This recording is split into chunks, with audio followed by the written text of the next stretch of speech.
Hello everyone. At the start of 2020, I got this Mako M2 SFIC lock from Amazon. It came in this small box with 3 keys.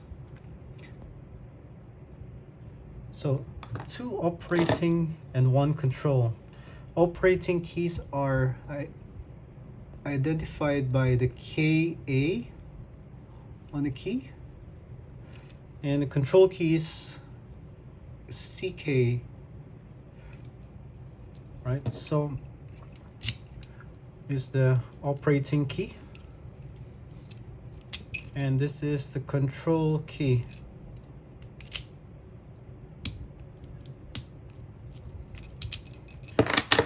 So I put this on a best padlock and I immediately went to work with it. I quickly got into control in a few minutes, but I couldn't get to operating until a few weeks later. I worked on it continuously for about an hour each day, trying to figure out how to get to operating.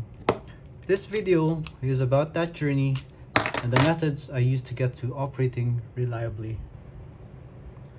I found it exceptionally hard to do the narration while picking, so please pardon me while I overlay the narration over the picking video. I first measured the keys since the Mako M2 came with both operating and control keys. Since I could pick to control consistently, I figured I could tell the difference whether I was picking to operating by knowing which pins to pick to a different height. This proved to be very difficult as I would always get to control and not be able to influence which pins to bind. So then, the next step was to gut the lock and see what's inside. After gutting, I took the control sleeve together with the core and put them in a vise.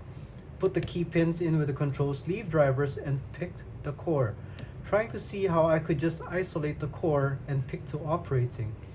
I noted down the binding order and relative height to pick. I then put the lock together again and tried to pick to operating. So for this particular lock, I found out that pins 1, 5, and 6 pick to about the same height, both for operating and control. So that leaves pin 2, 3, and 4 with major height differences. Pin 3 comes with the T-pin as a control driver, so it doesn't bind until the very end. That leaves pin 2 and pin 4, both of which came with serrated control drivers. I found out that if I pick pin 2 and 4 higher than control, I would eventually feel a fall set caused by the T-pin in pin 3. This is only if all the other pins have already been set.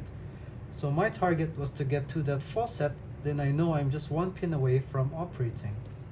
It's quite a convoluted process, and this is where a line is drawn between locksport and locksmithing. I couldn't imagine single pin picking an SFIC like this in the field, and needless to say, I am very far from being able to pick something like this in a real-world scenario.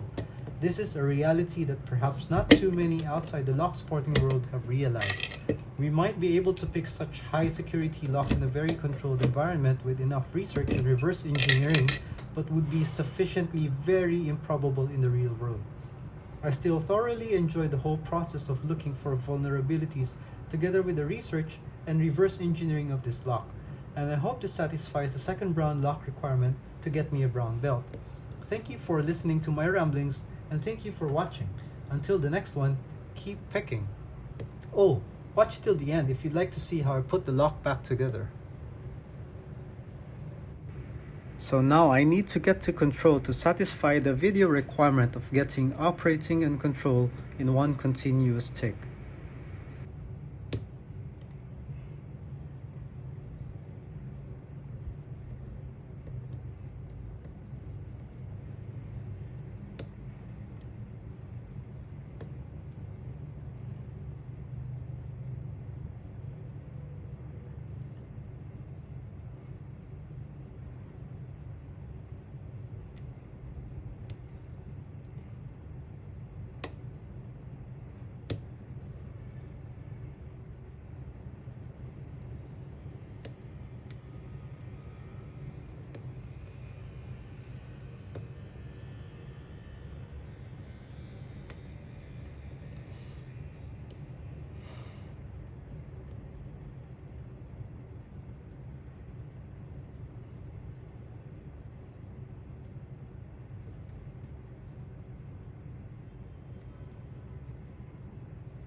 At this point, I had to reset because I overset a few pins and I didn't want to screw up the one continuous video.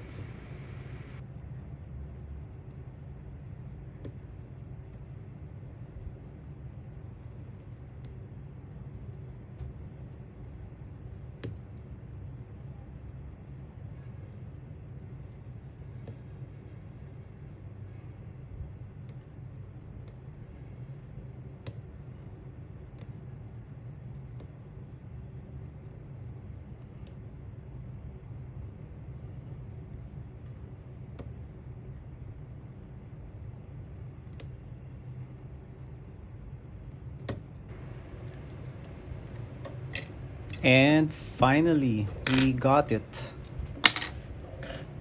Now, we need to show that all 6 pins are there, which renders it moot since we're gutting the lock anyway. So complying with the requirements, I'm keeping the lock within the frame.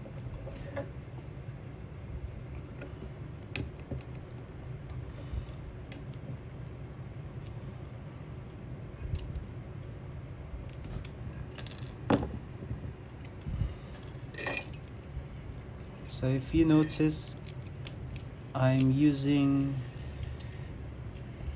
the operating key to show that all 6 pins are there.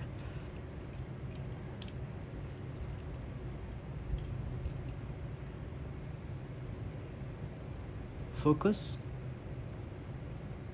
Now, all 6 pins are present. They're all there. Anyway, I'm going to gut the lock anyway, so this step is not needed. So if you notice, I'm also using a whiteboard marker because this is the only follower that would fit the size of this core. It's not standard and I'm not sure which size it is. So let's look at the key pins now. Pin 1 is standard. Pin 2 is standard. Pin 3 is standard.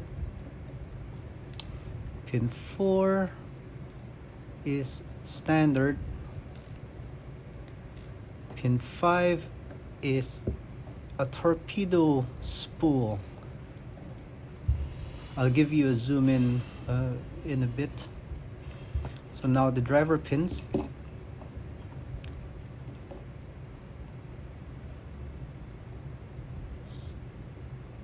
So pin 1 is a T pin with a standard pin on top. No, that's not the standard pin, that's a serrated pin. Okay, pin 2 is a serrated pin on the bottom with a standard pin on top. Pin 3 is the long T pin.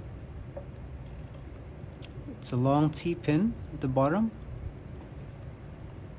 and it's a standard pin on top. Pin 4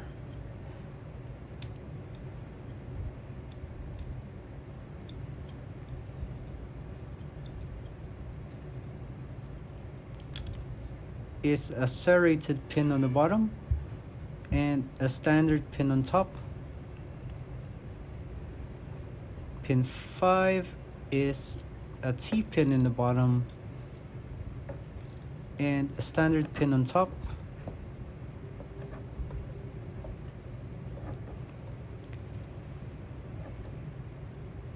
And pin 6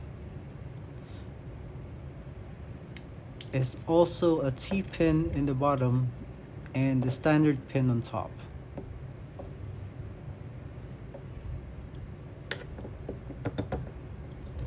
And we have standard springs, and there's the sleeve, the operating sleeve, sorry, the control sleeve.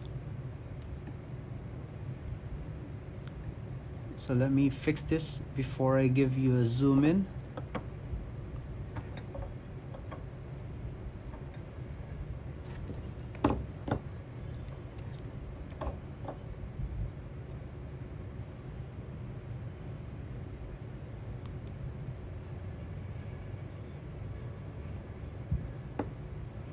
Alright, so you can see there pin 5, the key pin number 5 is a torpedo-like spool,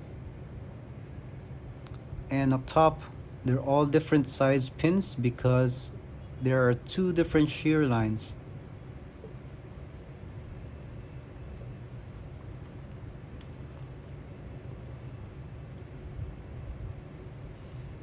So that's it. Keep watching if you want to see how I put the lock back together.